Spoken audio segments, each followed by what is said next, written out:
Hello, everybody. Happy Wednesday. Excited to see everybody today. Had some amazing conversations with a lot of our Art of Home Ownership partners over the last couple of weeks. So excited to present today. Let's give it another couple seconds, then we'll get started here. I know we'll have people rolling in, but we are recording. So this will go out to everybody.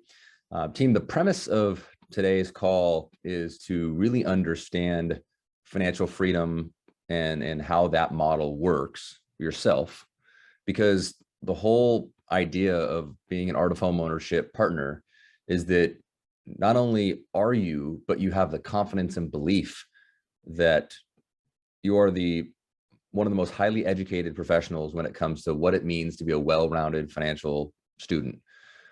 If you're going to give somebody advice and guidance on how to become a successful homeowner at every aspect of real estate and finance, and ultimately achieve financial freedom, which is the goal for every Art of Home Ownership member, then you have to really understand it yourself. And some of the feedback we've been getting is that sometimes people shy away from some questions, whether it's on an annual review or on a dreams and goals call, or in a consultation to talk about something, because they don't have mastery of that subject themselves. So this hour alone is not going to give you mastery of the subject.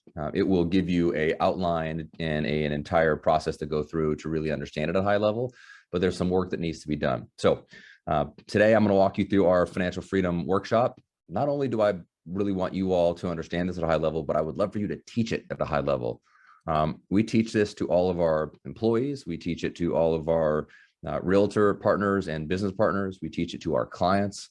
We host online webinars. We host in-person webinars or in-person events. So make sure to take this information and run with it. But first, know it yourself, internalize it, make sure your team knows it. And then one of the coolest things you can do is just make sure that your team feels that you have their best interest in mind when it comes to helping them accomplish financial freedom, because then they're going to treat all of your clients in the same manner, knowing that that's the behavior that everybody should be modeling. And that, when they underwrite a file, when they process a file, if they're pre-approving a file, that they're looking at that saying, look, this is someone who we want to help achieve financial freedom. So I need to do more and I need to do better than I would if I was just regularly processing or underwriting a file. All right, I'm going to share my screen and we'll get started. Please raise your hand, type in the Q&A and ask questions if we can help at all. So let me do this and we will get underway. Okay, so full disclosure, this is a really long presentation. I'm going to chunk it down. It's going to go fast because I just won't have time to explain every detail to get through it. But if you have questions, stop me and we can go through them. I always do this. It's just kind of my thing. Your health is way more important than your money. It's just a disclaimer. So people aren't solely focused on money and success in the way of finances in life, because I don't care how much money you have or how much financial freedom you have. If your health is not in order, nothing else matters, right? You can have all the money in the world, but if you have no time and no energy, money is obsolete. All right, that disclaimer is out of the way. So what is financial freedom? It's the status of having enough income from all sources, investments, passive businesses, real estate, to pay for one's reasonable living expenses for the rest of their life without having to rely on formal employment. Income earned without having to work a job is commonly referred to as passive income. So your mortgage practice or your real estate practice could be considered passive income if you don't have to show up every day to do the work, right? If you're leading that organization, you have to ask yourself, you still need to be there to lead it, but do you consider that something where you're a 40-hour, 80-hour work week? Are you a 20-hour work week in that? And you can look at other sources as well. So this is something that you don't want to just understand for yourself, but you want to understand for your clients. Because if your client is looking at this, typically they only have Social Security, whatever they've received in retirement, and that's kind of it.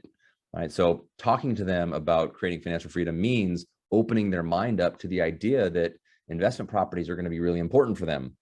Right? Putting away money in investable assets that are going to pay dividends and pay returns over time, or they're going to appreciate. And when you see that growth, somebody could just live off of the growth, but keep the principal the same as they get into retirement. So you'd have to have these conversations because most people don't know them.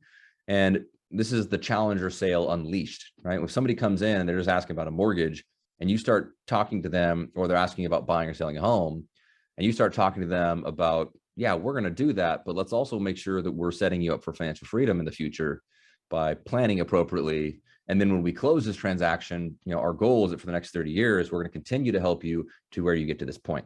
You just have to understand what it is. They have to conceptualize it. For most people, it is such a far off, unrealistic thing that they may just kind of dismiss it. But you need to be able to confidently say, look, we can do this. Like, we can get you there. It's not as hard as you think, right? We just need to take some certain steps here. This presentation is largely based off The Richest Man in Babylon. This is like a $7 book, people. So what we do on our team is anytime we get done with a pre-purchase consultation or a refinance consultation with a client, where they've just spent 45 minutes to an hour with us and we're educating them, we send them this book with a little note that says, hey, this is what we believe in. I think this would be amazing, regardless if you have all the money in the world or you're just starting out. This has helped me personally. It's helped all of our employees. We're looking forward to helping you with this over the next 30 years. It's a really great way to cement in your value proposition. Costs $7 with shipping, maybe $8 or something like that, but well worth it. And you definitely want to incorporate it into your client experience in some capacity. And if you're a real estate agent, just know that your Art of Homeownership lender will likely be taking care of this, but just talk through it. All right, so first law of money: save at least 10% of your net earnings in an account meant to grow over time to be used for the benefit of your future self. And people, if you just get these 7 laws down, you're going to be in a great spot. Your clients will be in a great spot, and you'll be able to teach it at a high level. So what this means is pay yourself first, right? It's not what you make, it's what you keep that matters. I can't tell you how many people that we teach this to just don't think they're going to get to financial freedom because they don't make $1 million a year. You don't have to. There's people that reach financial freedom that make $50,000 a year, right? Because it's not what you make, it's what you spend and then what you keep. So the best thing to do here when you're talking to your clients is say, look, I want to make sure that when you buy this home, right, or when you get this mortgage, that we're conscious of the first law of money, right? That we want at least 10% of your net earnings in an account meant to grow over time. So if you make $100,000, or if you make $10,000 a month, right, and you have a 30% tax bracket, you take home $7,000. We want $700 of that $7,000 to go right into an account of some sort, an investment account, earnings account of some sort, before you even have to think of anything else, right? So pay your bills and everything after that, but you pay yourself first. So that is the first law of money. And if you can increase this number, 20%, 15%, the more you can do, the better, obviously. And even if you can only get 5% or 2%, it's a good place to start, right? But most people, they pay everybody else, and then they just live off of what's left, and they don't have the money to be saved. Next is create a budget. Second law of money: based on necessities and reality, with only 80 to 90% of your income. And then don't confuse necessity with desire and ignore desire completely. So this is why one of my favorite questions to ask, which I always get a no to, in the discovery process is, okay, do you have a monthly savings goal or a budget to help you understand your monthly cost of living? Because we're going to underwrite you only based upon what shows on your credit report, but we don't know how much you pay for gas or for meals and entertainment or for childcare or anything else in your life. And so it'd be really challenging for me as a fiduciary and as a mortgage professional to tell you where your mortgage payment should be if I don't know these other things. Now, again, I don't need to know them to help you qualify, but to give you the best advice possible and to help you and your family become really solid homeowners, this would help. Do you have this? Almost everybody says no. Right. So then you say, look, we can help you accomplish that. Here's some tools. Here's some things that we can use over time. And then you kind of give them the second law of money and just say, look, large income that's mismanaged is much worse than smaller income that is well handled. So Mr. and Mrs. Smith, I don't really care how much money you make. What's important to me is how much money you have left over after your cost of living and all of your housing expenses. So this is really great to share with your clients, and it makes them feel safe. It makes them feel secure. Next is third law of money, which is make thy goal multiply, right? So the money we make from our earnings is just a start. The earnings that the money will make will build our income. Make your money work for you and create a stream of wealth that constantly flows to you. This is where passive income comes into play. So you look at where you're investing your money. Like, is it just in a checking account? If you look at a lot of your clients, they probably have a lot of money just sitting in a checking or savings account.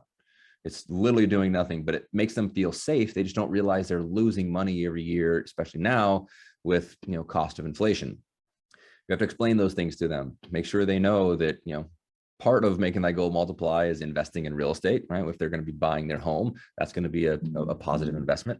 But what are they doing with the rest of their money, and how is that money actually growing?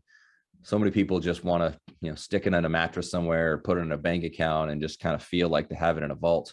But if you look over time, that would be a really bad strategy. Next is the fourth law of money. It's guard thy treasure from loss. Make sure that your investments are secure, engage risk versus reward, life, disability, umbrella insurance, avoid get rich quick thinking. So this is twofold. One, don't make stupid investments. And this is where you can kind of parlay this into, this is why I'm really excited that you're investing in real estate. And then you show them the bulletproof buyer stuff that we showed you a while back. And, when you show someone what's happening in the market, like in Orange County, there's 1,400 homes that are for sale right now, 3.3 million people. In Fresno, Clovis area, now we have partners that are up there. There's 400 homes for sale, 900,000 people. Right? If you just look at the inventory right now, it is a catastrophic nightmare, right? Because 1 out of 6 investors are, institutional investors buying homes.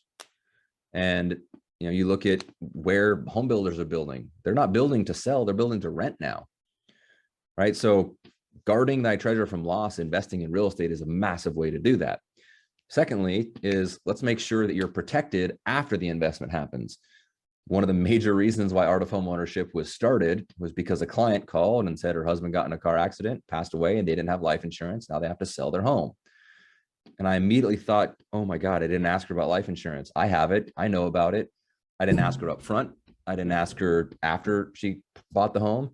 And because of my shortcoming, her and her 2 kids now have to, now they can't live in that home when such a terrible thing happened. So I think it's irresponsible of us as mortgage originators and as real estate professionals to tell someone what their mortgage should be without also telling them how to protect their asset. Yeah, $5,000 a month mortgage payment is totally doable, or even $1,000 a month doable. But if they don't have enough money after that to invest in life, disability, and umbrella policies, then that's actually not doable. They shouldn't do it, and they should know why. Or they should at least be aware of, if they don't do that, why they need to do it quickly and how they need to try and accomplish that. So as long as you've covered that base and let them know how they can guard treasure from loss, don't invest in things that are highly risky unless you're willing to lose that money. All those kind of things play into the fourth law of money. Next is the fifth law of money, which is make thy dwelling a profitable investment. This is why we do what we do, right? Own a home. If any part of your 90% of your income that you're saving can go back to you, your earnings grow even faster. It says every man, woman should own the roof over their head. So when you make a mortgage payment, when you own a home, every time you make a payment, a large portion of that, not a large initially, but over time, a larger and larger portion goes back to you, right? It's a forced savings account. It builds equity. You're paying down the principal. And, sometimes that could just be the 10% that you're looking to put away. It's not the most ideal place to put it away because that money doesn't actually grow. The asset does, but the investment doesn't. So being able to put that money in other places is ideal, but owning your home, especially now, like if you look at some of the statistics that are coming out about market rentals, rents are rising at 9% in some markets year over year. 9%. It's crazy, right? So if you don't own a home and you're renting a home, you may be forced to move out of the city where you grew up.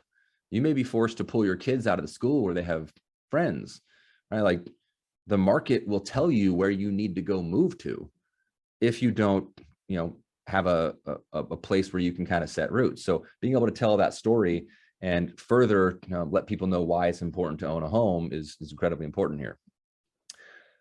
Next is the sixth law of money, right? Ensure a future income, retirement savings, life insurance, rental properties, etc.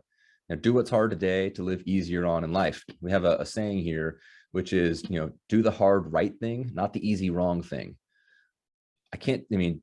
I'm so grateful for all of you as Art of Home Ownership partners, because you are right now doing the hard right thing.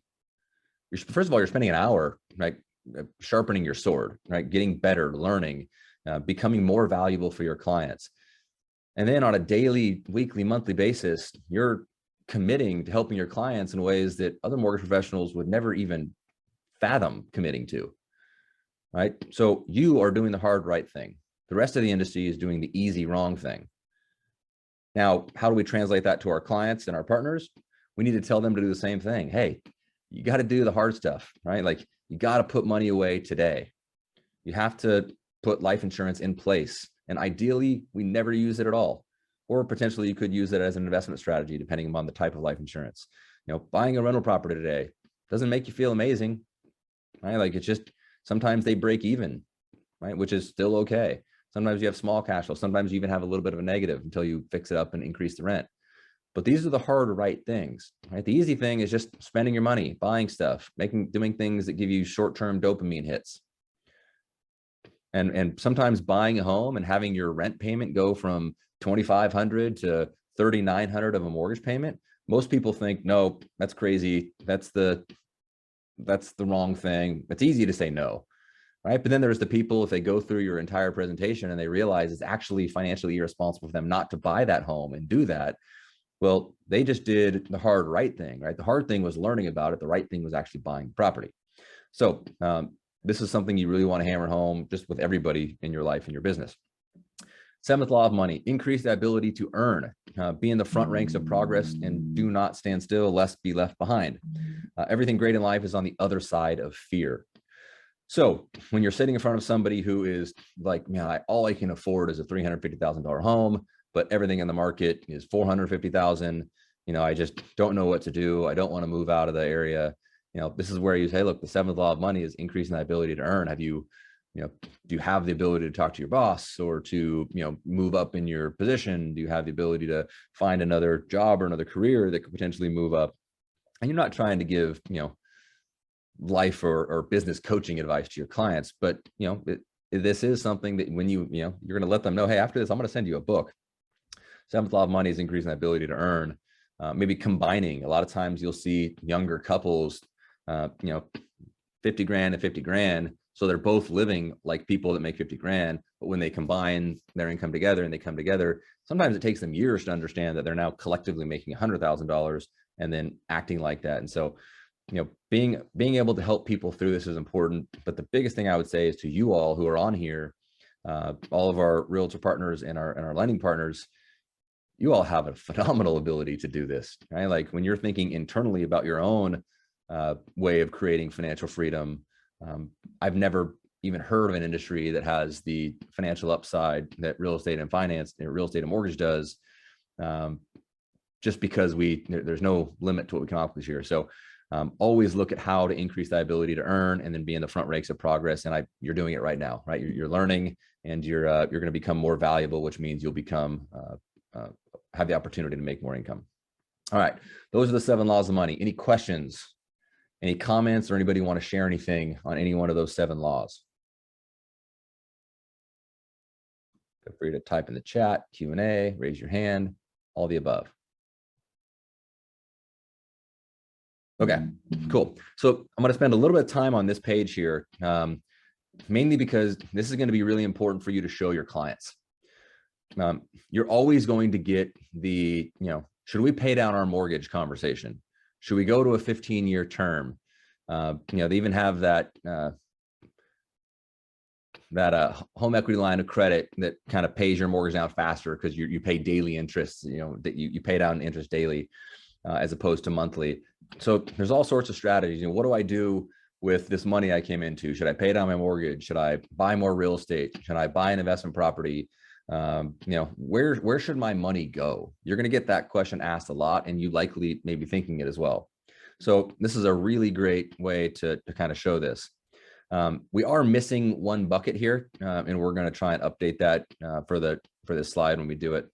So AOH team, if you can help us create a bucket here. I don't know what your guys' graphic art skills are, but the first thing you want to do, and this is how you explain it to your clients, and this is where you create massive trust, right, and connection, is I'm going to say, Mr. and Mrs. Smith, the most important thing to us is not if you buy a home or get a mortgage, right? Like the most important thing to us is that you have an emergency fund. We call it a life happens or stuff breaks fund, because in life, if you don't have that, then you immediately go into debt, and that is a downward spiral. So, it looks like you have it now, which is great. But after we buy this home, if that's the plan, we want to make sure that you still have it, right? So you want to make sure to have 3 to 6 months of emergency funds set aside in a liquid account, right? Not invested in the stock market. You could put it in a high yield savings account. You can put it in a low risk money market account, anywhere where you can access it like this with no tax consequences, no penalties or liabilities.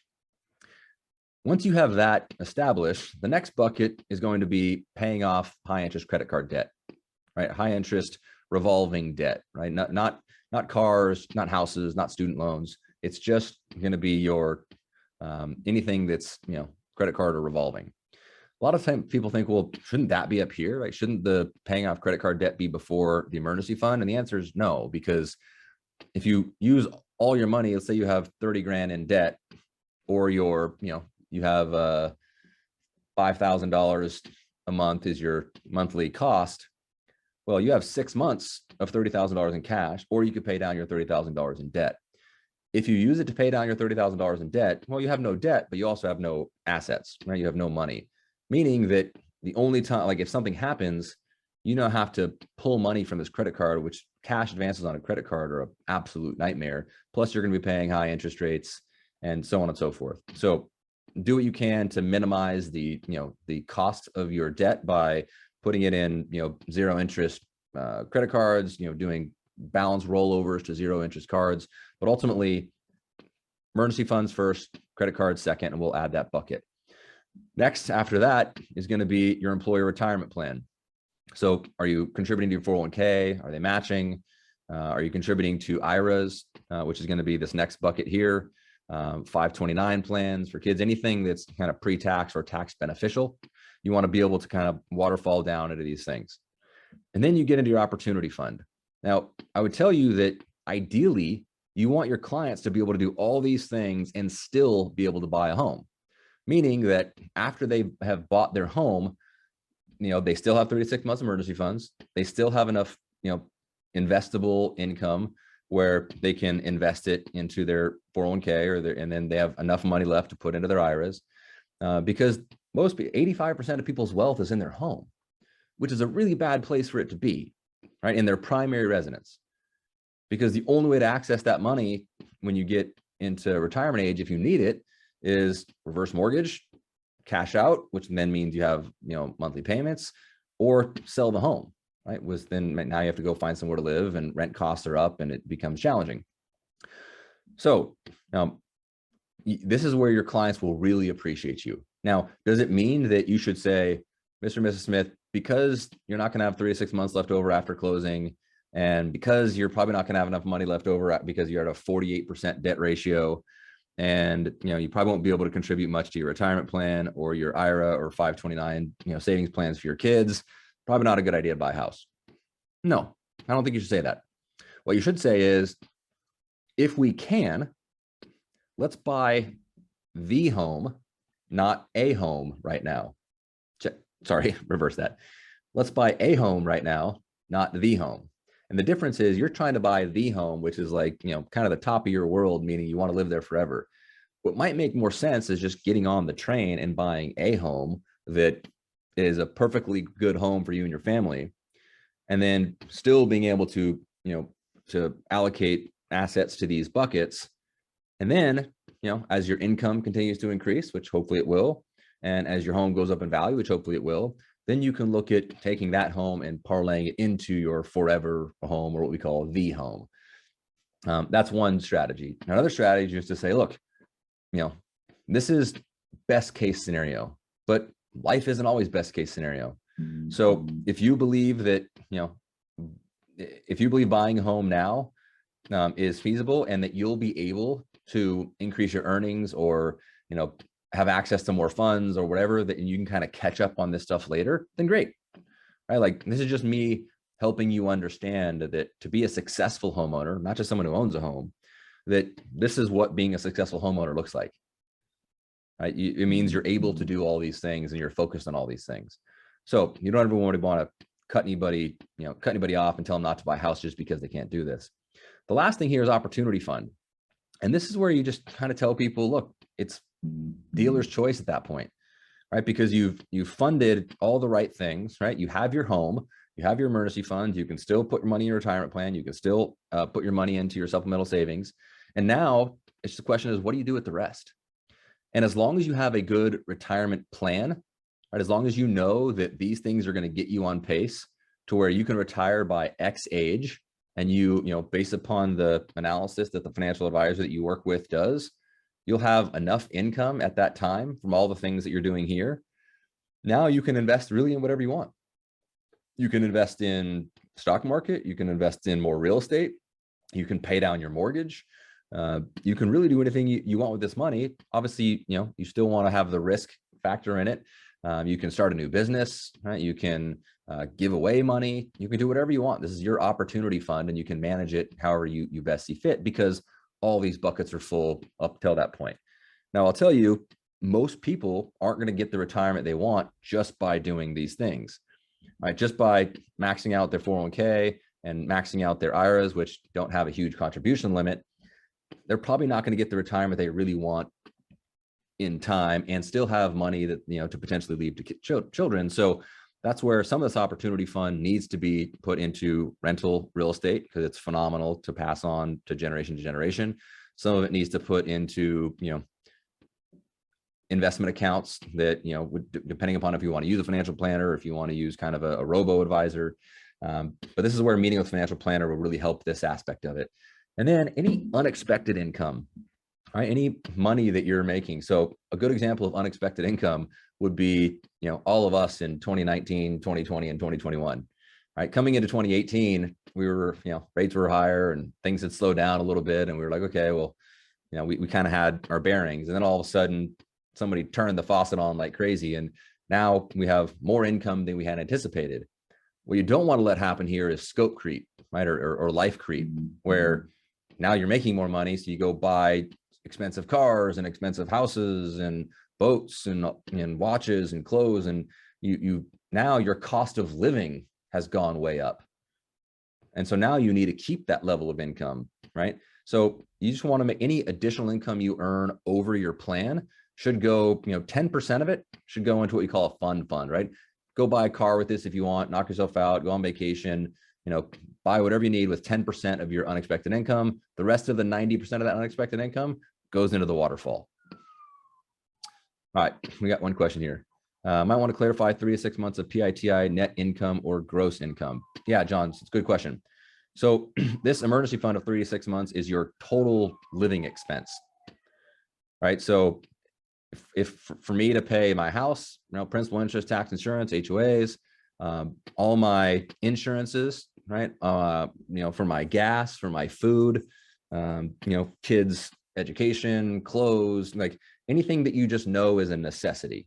You strip out all of the other stuff, like, you could cut your gym membership if you really needed to, right? You could cut your kids play XYZ sports. If you really needed to get like Spartan, right, in terms of just living a sustainable life, not a life that's terrible, but like one that's sustaining and you'd be fine with, know what that number is on a monthly basis. And you want to have 3 to 6 months of that.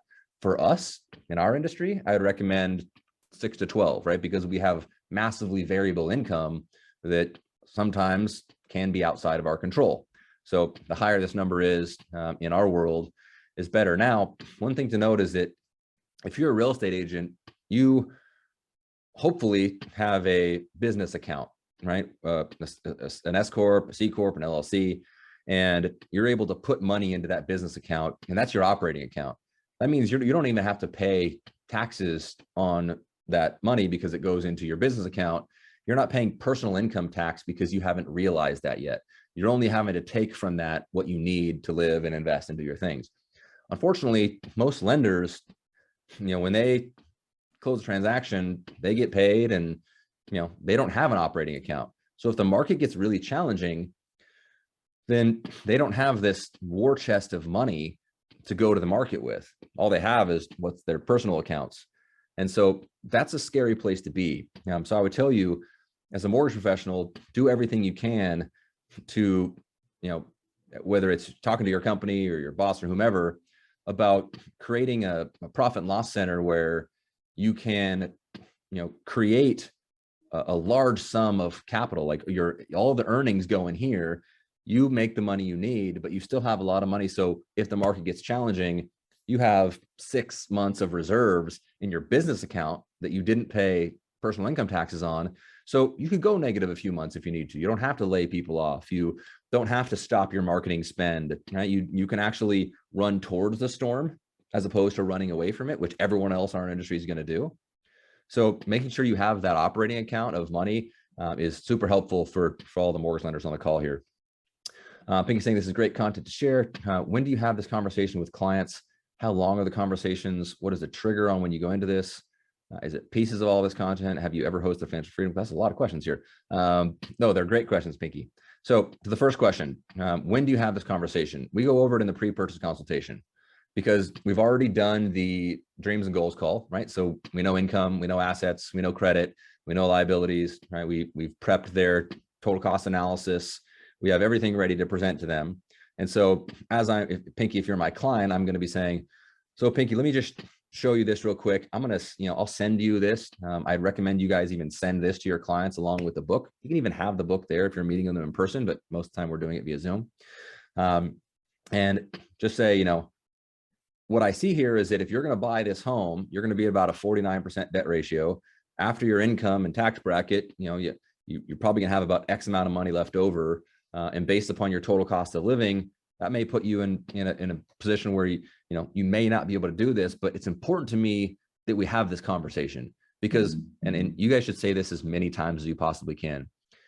Most lenders just care about qualifying you for a mortgage so they can sell that mortgage to you and make money. As an art of homeownership professional, we are very far from that. Now, we want to do everything we can to get you in the home you want to get into and give you the mortgage you want. But we also want to make sure that we're helping you in other areas of real estate or finance that no other mortgage companies focus on. And so, my concern is that if you get to this level, you might not be able to hit these waterfalls. Or if you put 20% down, you're not going to have 3 to 6 months of emergency funds left over. So that's why I'm showing you a 10% down number, right? And then we get into life insurance. So you look at the whole amount of money they have, right? They make 10,000, they keep 7,000, their housing payment is 3,000, they have 4,000 left, and their cost of living is 3,000 on top of housing. So now they have $1,000 in disposable income, right? So, okay, of that 1,000, how much is going to go here, here, and here?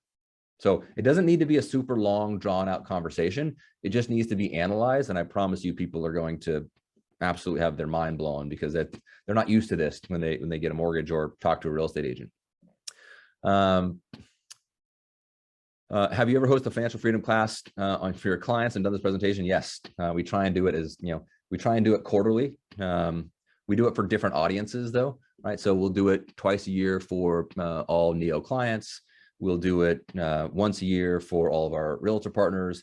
And then we do it once a month, not this actual presentation, but we break this presentation down into bite-sized chunks for our entire company. Because if we can't help our company become financially free, like each underwriter, closer, and funder, they're not going to have the same desire to do the things that they should when they're looking at clients' files. Hopefully that answered all your questions. Okay, so any other questions on this here? How in-depth do you get regarding life, umbrella, or other insurance? We'll get into that later here, John, but we basically just let them know how important it is. Minimum is to have term insurance, and it's relatively cheap, depending upon age and health. But that's where we will get our referral partners involved. All we need to know is the questions to ask. We don't need to know how to solve them. Right. So if I ask the question, hey, do you have life insurance? The answer you're going to get 99 times out of 100 is, yeah, I think I have something through work. That's pretty much always what you get. Okay, well, do you mind if I just, I want to make sure that we don't put you in this house and in this mortgage and, have something catastrophic happen and then you lose the house. So what would make me feel really comfortable is if you can get me, whatever documents you have on your life insurance through work, I'm going to put you in touch with one of our financial planners. They will help you understand, what you can or should do. And at least we can kind of factor that into our decision making. I want you to know I'm not selling this. I don't sound strange, but I don't actually care if you do it or not. I just really care that you know about it and you can make a decision confidently one way or the other. Because 99.9% of America will buy a home and then figure out after they've bought the home how important life insurance, disability insurance is. And had they figured it out before, they would have made different decisions on the home that they bought. So I just want to make sure that you're eyes wide open going into this thing. And if you want to differentiate yourself from every other mortgage professional in the marketplace, have one simple conversation like that. And guys, you'll never have to have the feeling I had in 2018 when that client called me and said, my husband passed and we didn't have life insurance. And I was just like, my God, that's totally my fault. So yeah, John, you're welcome. Let's see, Ryan, can you forward this presentation to us? Yes, everybody on here, the recording will be sent to you and the slide deck will be presented to you. Have you ever recorded your actual full presentation from which we could learn? I don't know if we've done it in full. I know we've broken it down, but Ron, next time I do one of these in full, I will record it and make sure the AOH team has it. So good realization. All right, let's move on here. So probably should have moved to this when John asked about the survival number. So again, this 3 to 6 months of living expenses is the survival number. So you look at housing, auto, main job, water, gas, all the things that you need. You may be able to cut yard maintenance. You may cut daycare, but probably not, because then you couldn't earn money. So you just kind of go through this, look over your last 3 months, bank statements, credit card statements. This is the hand-to-hand combat way of doing it. I'm not a huge fan of this because I don't think people do it well. I think technology will come in and solve this problem here. So I'll send this all to you guys so you can have it, look through it, read it. You can create this. You can do all these things if you want. But I just recommend you use mint.com. You could use Mint. There's other ones you could use. There's YNAB, which is you need a budget. So YNAB.com. But mint.com for me has always been the best. And you guys will be very excited to know that we are in the process of building our own version of Art of Homeownership's app, which is basically going to be a mint.com combined with an online application system, combined with a financial freedom scoring model. So you can show clients how we're actually moving the needle in their financial freedom. So you can have clients use mint.com for now, but when our Art of Homeownership app comes out, then make sure every client has that. And this is what they're going to see, right? They're going to be able to see their cash, their credit cards, their loans, their investments. So they'll be able to have a good understanding of their survival number simply from the application that you've given them. So, question, can you afford your current lifestyle and your current income? Hint, a budget will tell you the answer. And this is a good question to ask your clients. Hey, if you bought this $500,000 home, could you afford your current lifestyle on your current income with this payment? And, could you accelerate that over time? And a lot of times they're gonna say, I'm not sure. Well, this is where the budget comes into play. So then people, and this is stuff that I would not get into this with the client because unless they really asked, right? Unless they're like, hey, can you help me with the budget, or can you or someone on your team, then you can kind of go over this, or maybe just send them a recording of it. It might be good for you all also to just do somewhat of a budget recording, where if someone says, hey man, you realize in your consultation that they don't have a budget in place, I'm going to send you a video of me kind of explaining our budgeting process. Hopefully it will be helpful for you. And keep in mind, we're going to help you with this for the next 30 years, not just the next 30 days. So this doesn't all have to be done overnight. So this is where you can kind of put that out there. And then it kind of goes through different tips, right? Last things you don't care about: pay off your credit card balance in full, don't buy problems, gamify savings, not spending money. I like this one. Not spending money is like getting paid to not buy something. In my family, my wife is the financially prudent one, and she always tries to rein me back in.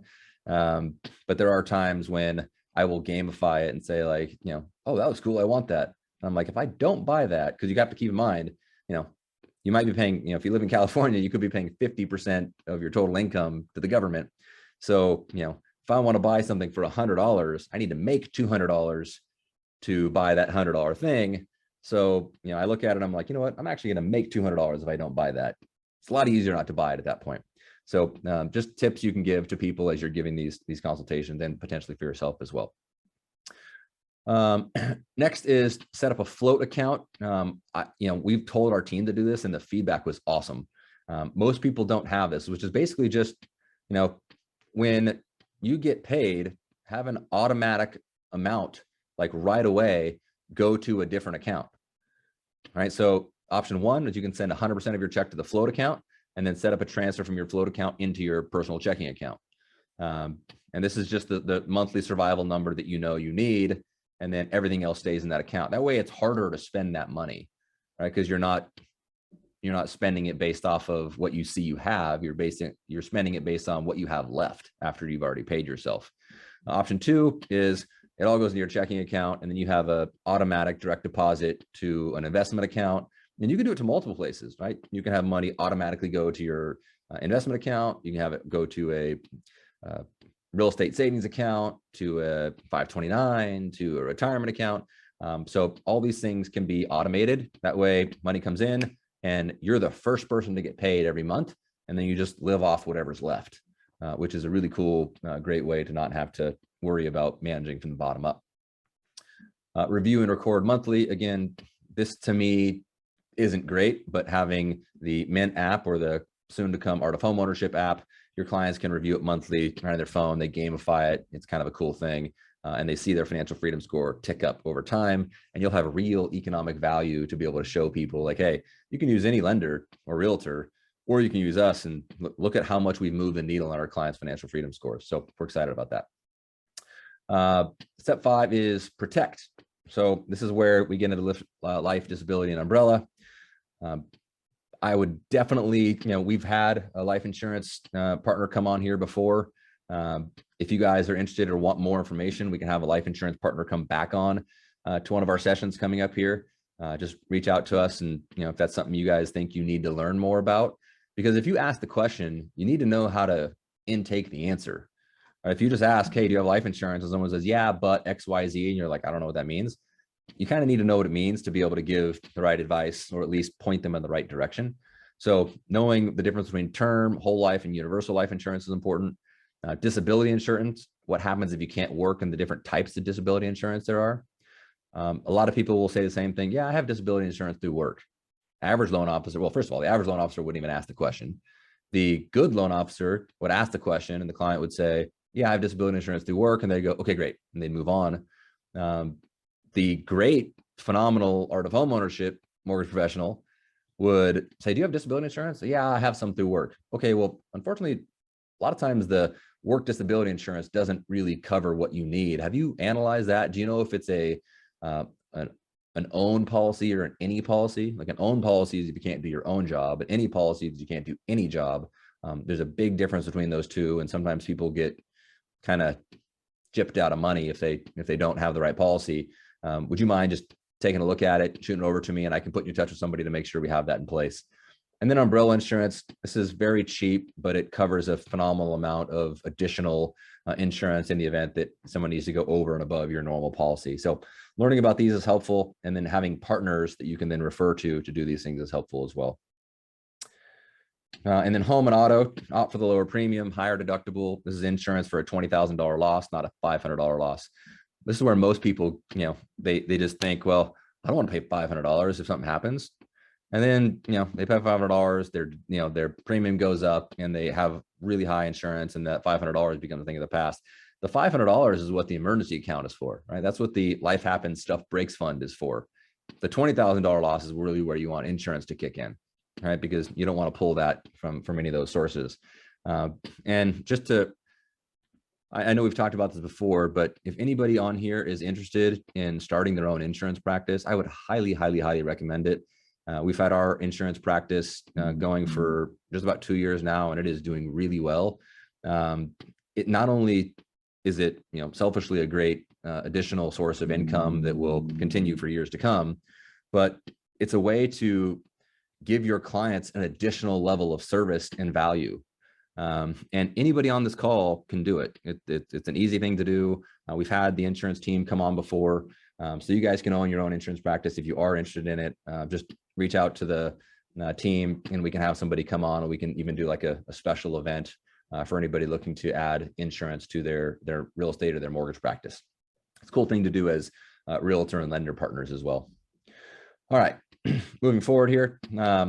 Step 6 is invest. After your money market account has 3 to 6 months of your survival amount, you can begin investing. Again, this is the waterfall effect, right? So 401ks, 529s, IRAs, all that stuff. And then your personal investment account, this is the opportunity fund, right? Because everything else is done. So now you get into personal investment accounts.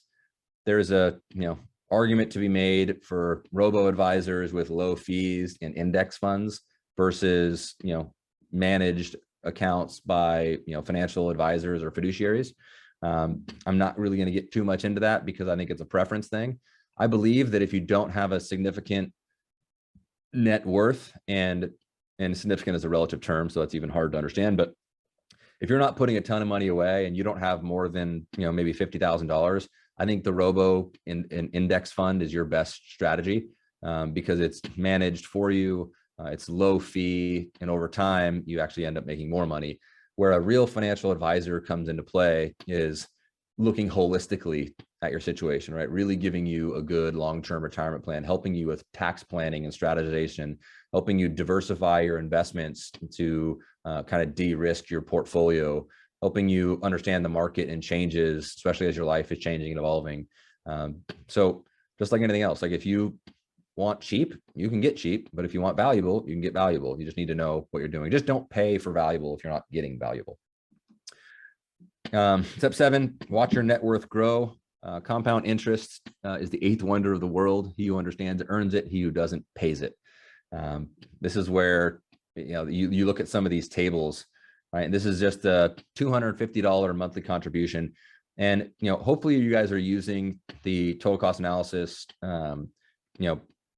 reinvestment page where you can show them, hey, if you were to, as opposed to paying $250 down to your mortgage, we would get you here. But if you save $250 over 10 years, 7%, you can see how much money you'd have here. And then, you can do the same thing. At the end of, you'd have $70,000 at the end of that 10 years. Or at the end of 20 years, you'd have $70,231. At the end of 30 years, you'd have $214,000. That's just $250 per month. And then, those numbers get higher and higher the more you contribute. Step 7, again, watch your net worth grow. Don't let the ups and downs of the stock market determine when you buy or sell your investments. The magic of compound interest is time, not timing. This is where dollar cost averaging is incredibly important. And then, doing what's called buying the dips. You look back to 2008, right? 2007, 2008. So many people were over leveraged at that time. So when the stock market went way down and when the housing market went way down, they didn't have any additional, we call dry powder or cash on the sidelines to take advantage of the fact that everything just went on sale by 20 to 30%, sometimes even 50%. And so they couldn't buy back into the market at that time. They just either had to sell, which was a really bad idea at that time, because then you make a short-term problem a long-term problem, right? Short-term problem is your assets are worth less, but over time, the assets will go back up and be worth more. If you sell those assets at that point, now you have a real long-term problem, right? Because now you're on the sidelines and stuff starts going back up. So never invest more than you are comfortable investing and losing. But that's what the emergency fund is for. Right? That's the sleep good at night fund. You should have as much money invested as you possibly can in real estate, in stock market, in different assets, in businesses. And over time, those things will all do well. But there's going to be times when they dip and you can't get scared by those. You have to look at those really as opportunities. Like anytime the market goes down 5 or 10%, I get excited. I'm like, awesome, right? Now's the time to buy more. And then you just keep dollar cost averaging. Now trying to do that on a find it, invest in it model is really hard because you never really know when the bottom is, right? So you see it go down and you're like, okay, now, and it keeps going. And you're like, okay, then you can try and buy it again. the best thing to do is just continue investing every single month. Same amount, try and increase that amount over time, but same time every month, it just goes. And over time, that dollar cost averaging is going to beat anything else. Warren Buffett just says it really well. It's like, look, you don't need to time the market. You just need to keep putting money in the market over time. Yeah, I like this one a lot. You don't need to hit home runs to win the game. Hitting 100,000 singles will give you way more points than striking out before you even get going. Step 8, set goals and manage your plan. So once you get rolling and start seeing your savings pile up, things get really fun. You can predict how your accounts will grow and make plans on how that money will be used. Saving to purchase your first home, retire by 55, send your kids to college. Building these habits and setting up the system described above will set you free to accomplish anything you want to do.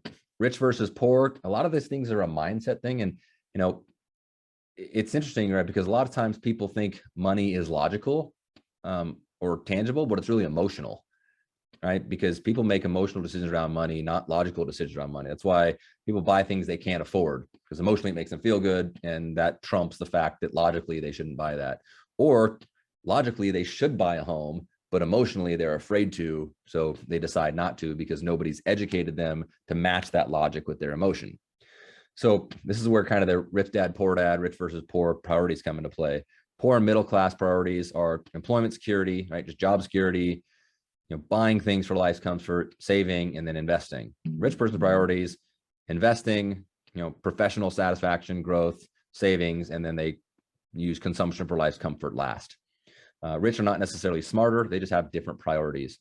And you guys can use this in your practices, right? You can use it when you're talking to clients, because right now it's a really scary time to buy real estate. Prices are going way up. There's more headlines coming out now saying that, like, are we looking at a 2007 bubble, which is just, people should be sued for the stuff they're putting online right now. But the way to combat that is just educate people as to what they're, what's happening in the market really, and saying, look, you just need to prioritize some things. And I understand that you're paying $2,500 a month in rent right now. I understand that a new housing payment of $3,900 is scary, right? And you don't want to do that because you don't want to have to change your life. You don't want to change your spending habits. You think that that's too much. I'm here to tell you that if your priority is investing and then, savings and then consumption for life's comfort afterwards, things are going to be so much better. Right? So this is how you can help people kind of work through the mindset of that. I already kind of jumped ahead to this, which is just finding liquidity for opportunities, stock market corrections, business investments, real estate investments. Don't be the person who rides the market, be the person who buys the market. Having an opportunity fund, let's say you have, I'm just going to use round numbers. Let's say you have $100,000, and of that $100,000, you need 50,000 of it to be in your 3 to 6 month fund. Let's say 25,000. So you have 75,000 remaining. I would not put all $75,000 into an investment class. I would put half into an investment class, so maybe put 35, 36 into an investment class, and then keep the rest on the sideline for opportunities. Stock market corrections, you'd be amazed at how many business investments start coming your way, how many real estate investments start coming your way, especially when you start to get into like coaching groups. If you get into big coaching groups, people will start to share investment opportunities, investment ideas. In our coaching group, people, here's a 12-unit complex. Let's go on it together. Let's do this. Let's do that. Let's do these, types of different things. So having dry powder is really important, and letting your clients know how important dry powder is as well for their opportunities in these areas is really nice. And then earned income versus investment income. The downside to earned income is that, anyone know the number one expense you're going to pay in your life? Taxes, right? So earned income has taxes. This is the 2020 tax brackets and rates. So, you're 37% if you're in that top tier, 35, 32, so on and so forth. And then depending upon your state income tax, again, you could be over 50%, especially if you're here and in the state of California. So you want to try and avoid earned income as much as possible and try and get investment income, because investment income is taxed very differently. You could save 17% on your money if you're getting if you're getting this, then possibly pay zero taxes if you use some strategies for real estate investors, which are in play as well. So I'll finish this. We have about 5 minutes left. 7 laws of money. Create a budget, create financial rules to live by. So I won't go through the 7 laws of money again, but go back through, just remember those. You want to try and burn those into memory. Create a budget, create financial rules to live by. And to achieve financial independence, it will be helpful to have a financial plan and a budget to get clear view of income and expenses and to identify and choose appropriate strategies to move towards certain financial goals. A financial plan addresses every aspect of a person's finances. And team, you all should be this person. Right? You don't need to be a financial advisor, but you just need to know what it takes to become financially free. So when you're talking to people about buying one of the biggest assets of their life, you can help them in these areas and then put them in touch with financial planners, with estate planning attorneys, with life insurance agents, with CPAs and tax advisors, because most people won't call most of America doesn't have a CPA. They file their own taxes, or they go to TurboTax or tax online or whatever. They don't have a financial planner, right? Most of them don't even have financial investments other than just putting money in 401k and putting money aside. They're not going to have 70% of America doesn't have a will or trust, which is insane, right? So, but most people will at some point in their life inquire about the possibility of buying a home. So you can be the gateway to all the other things. And let me rephrase that. You should be the gateway to all those other things. Now, we have that amazing opportunity and that genuine power to impact people in ways that they may never have thought or wanted to do. Right? It takes you understanding it and being clear on it and making that commitment. So last slide here, saving money is very hard, but you can do it. Any questions? So I'm going to stop sharing here. Any questions, comments, or feedback in the few minutes we have left? I'm sorry I ran through that super fast.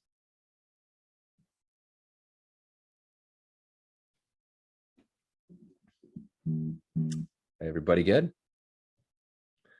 All right, so we'll send the slide deck out to everyone so you guys have it. We'll also send the recording out to everybody so you all have it.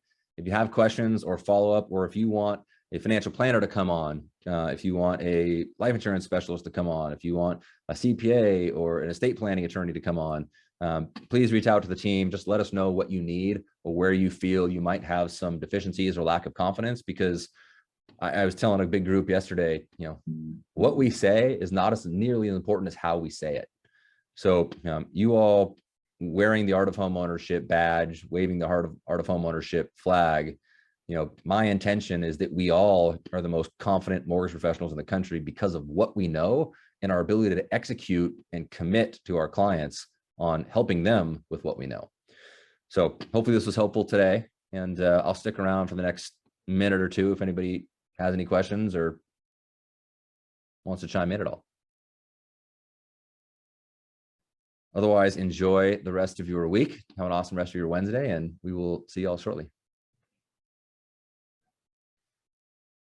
You're very welcome, Tim. Thank you, bud.